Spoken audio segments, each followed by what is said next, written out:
توبہ سے ہر طرح پاک ہو یعنی جیسے ہم یہ اللہ تعالیٰ نے بتائے ہیں، اور پھر توبہ جو ہے وہ بھی انسان کو پاک کر دیتی ہے۔ اور پھر آگے فرمایا کہ یا اگر بیمار ہو یا سفر میں ہو، کوئی تم میں سے بیت الخلاء سے ہو کر آیا ہو، یا تم عورتوں سے ہم بستر ہوئے ہو اور تمہیں پانی نہ مل سکے، اس میں تیمم میں اصل شرط پانی ہے۔ دو اس کی شرائط ہیں، اگر پانی نہ ملے تو، مگر پانی تو ہے مگر تکلیف ایسی ہے کہ پانی کا استعمال نہیں کر سکتا، تو پھر اللہ تعالیٰ نے فرمایا کہ تو پاک مٹی لو۔ سعیدہ مٹی کون سی؟ زمین کے اوپر کے حصے کو سعید کہتے ہیں، اور جگہ جو ہے وہ پاک ہونی چاہیے۔ اب کسی بھی جگہ پہ جو مٹی زمین کے اوپر والے حصے پر ہوگی، اس کو ہم ہاتھ لگا کے کیا کیا کرنا ہے، تو پاک مٹی لو اور اس سے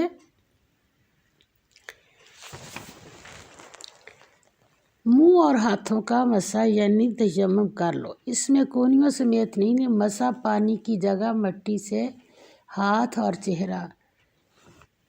غسل، وضو، تیمم، اس آیت میں یہ تین چیزوں کا مسائل آئے ہیں۔ اللہ تعالیٰ نے فرمائے ہیں منہ اور ہاتھوں کا مسح یعنی تیمم کر لو۔ اللہ تم پر کسی طرح کی تنگی نہیں کرنی چاہتا، بلکہ یہ چاہتا ہے کہ تمہیں پاک کرے۔ کیا ہے زندگی کے تمام امور میں پہلے رہنمائی کی اور پھر اللہ تعالیٰ حساب لے گا۔ اور پھر آگے فرمایا اور اپنی نعمتیں پوری کرے تاکہ تم شکر کرو۔ شکر دل سے اقرار ہے اور ہاتھ پاؤں سے عمل ہے اور زبان سے نعمت کو یاد کرنا۔ دل کا شکر نعمت کا حق اور جسم کی نعمت عبادت ہے۔ شکر دل سے ہے اور زبان، اور شکر جو ہے دل سے، زبان سے، عمل سے۔ آپ صلی اللہ علیہ وسلم نے فرمایا تھا کیا میں تمہیں گناہوں کو مٹانے والا عمل نہ بتاؤں؟ صحابہ کرام نے کہا یا رسول اللہ صلی اللہ علیہ وسلم ضرور بتائیے۔ تو آپ صلی اللہ علیہ وسلم نے فرمایا جو بندہ اچھی طرح سے وضو کرتا ہے اس کے پچھلے تمام گناہ معاف ہو جاتے ہیں، جو نماز کے لیے مسجد کی طرف جاتا ہے اس کے بھی تمام گناہ معاف ہو جاتے ہیں۔ اور اللہ تعالیٰ ہمیں اس کو پڑھنے کے لیے اور سمجھنے کے لیے ہمیں اس کی پوری اس آیت کو سمجھنے والا بنا دے۔ ہمیں نہیں بھی سمجھ آ رہی تو اس کو غور سے بار بار پڑھیں، انشاءاللہ سارا راز جو ہے وہ سامنے آ جائیں گے۔ تو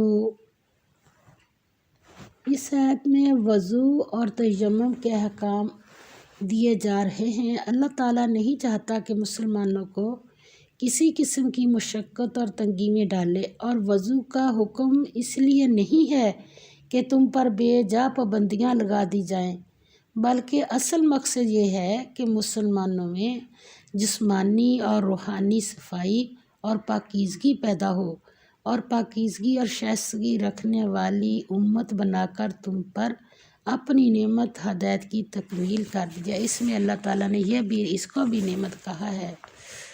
اور آگے فرمایا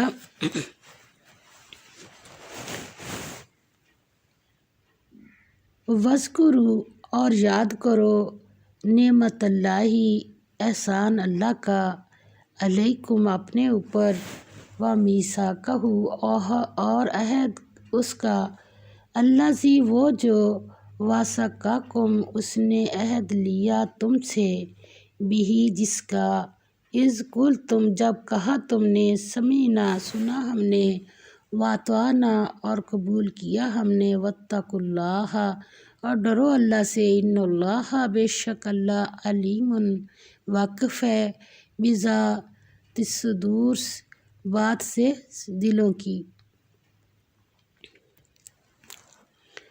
فرمایا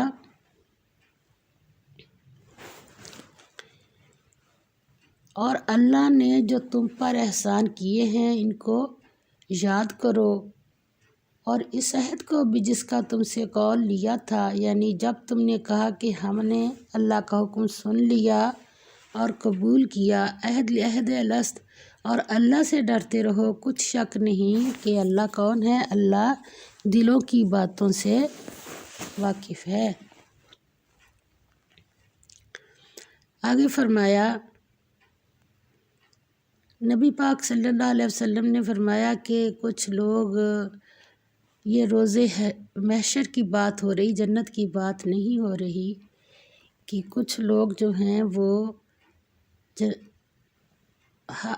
حق کے لیے، جو بندہ حق اللہ تعالیٰ نے جتنے حقوق رکھے ہیں پورے کرتا ہے، تو اصل نے فرمایا کہ نور کے ممبروں پر ہوں گے۔ ہم دیکھ لیں ذرا کہ نور کے ممبروں پر یعنی دنیا کتنی اکٹھی ہوگی، اور یہ خاص ہوں گے کہ ان کے اوپر نور ہوگا اور وہ وہاں ہوں گے۔ تو اللہ تعالیٰ فرماتے ہیں، یا ایھا الذین، اے لوگو جو ایمان لائے ہو، آمنو ایمان لائے، یا ایھا الذین، اے لوگو جو آمنو ایمان لائے ہو، کونو ہو جایا کرو، قوامین کھڑے، کس کے لیے، للہ اللہ کے لیے، شہداء گواہی دینے والے، کس کی، بالقسط انصاف کی، حق کی گواہی دینے والے۔ جو حق کو ادا کرے گا تو نور کے ممبروں پر اللہ تعالیٰ اس کو روز محشر میں، ولا اور نہ یجرمنکم، ہرگز ابھارے تم کو، شنآن دشمنی، قوم کسی قوم کی، الا اس بات پر، اللہ کے نہ تعدلوا انصاف کرو، اعدلوا انصاف کیا کرو۔ شیطان کا حربہ ہے کہ نچاکی پیدا کرا دے، اور جب بندے کے اندر کسی کے ساتھ لڑاتا ہے شیطان، تو پھر نہ اس کی نماز صحیح رہتی، نہ اس میں اللہ کی یاد ہوتی ہے، اور پھر جب نچاکی پیدا ہوتی ہے تو پھر پارٹیاں بنتی ہیں، پھر کتنے اس کے ساتھ جو انسان، اور اعدلوا انصاف کیا کرو، حق ادا کیا کرو، تو سب سے بڑا حق جو ہے وہ ماں باپ کا بھی ہے۔ اب یہ نہیں کہ مرنے کے بعد تو سارے بڑا حق جتاتے ہیں، جب زندہ ہوں تو اس وقت ان کا حق ادا کرو۔ ہوا یہی بات، اقرب بہت قریب ہے، کس کے، للتقویٰ پرہیزگاری کے، واتقوا اللہ اور ڈرو اللہ سے، ان اللہ بے شک اللہ، خبیر خبردار ہے، کس سے، بما تعملون اس سے جو تم عمل کرتے ہو۔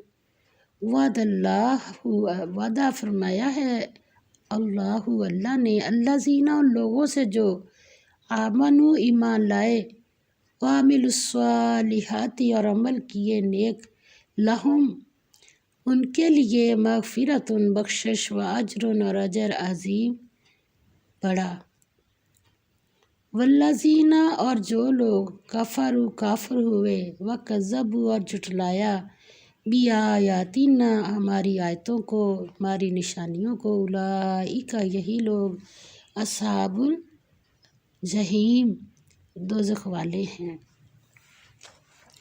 فرمایا، اے ایمان والو، اللہ کے لیے انصاف کی گواہی دینے کے لیے کھڑے ہو جایا کرو، اور لوگوں کی دشمنی تم کو اس بات پر نہ آمادہ کرے کہ انصاف چھوڑ دو، انصاف کیا کرو، یہی پرہیزگاری کی بات ہے، اور اللہ سے ڈرتے رہو، کچھ شک نہیں کہ اللہ تمہارے سب اعمال سے خبردار ہے۔ جو لوگ ایمان لائے اور نیک کام کرتے رہے، ان سے اللہ نے وعدہ فرمایا ہے کہ ان کے لیے بخشش اور اجر عظیم ہے، اور جنہوں نے کفر کیا اور ہماری آیتوں کو جھٹلایا وہ جہنمی ہیں۔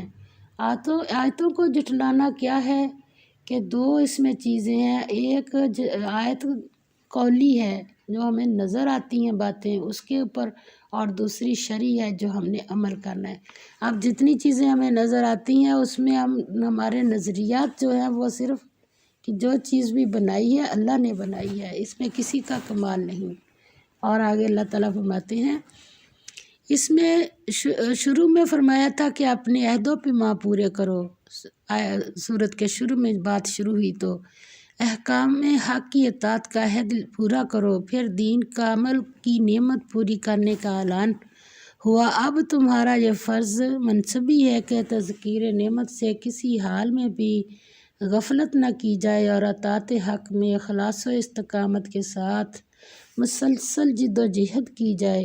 اس تکمیل دین کا تقاضا یہ بھی ہے کہ امت کا ہر فرد اپنی سیرت و کردار میں سچائی کا نمونہ بن جائے اور اس کو قوامین للہ کھڑے ہو جو اللہ کے لیے اور شہداء بالقسط کا پیکر ہونا چاہیے، یعنی مضبوطی کے ساتھ حق کے لیے کھڑے ہونے والے اور حق و عدل و انصاف کے لیے شہادت دینے والے۔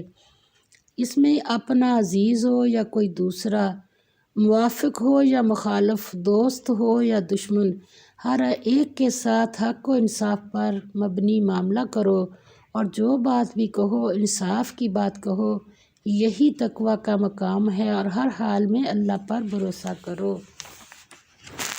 آگے فرمایا یا ایھا الذین، اے لوگو جو آمنو ایمان لائے ہو، اذکروا یاد کرو نعمت اللہ کی، کہاں علیکم اپنے اوپر، اذ جب ہم ارادہ کیا،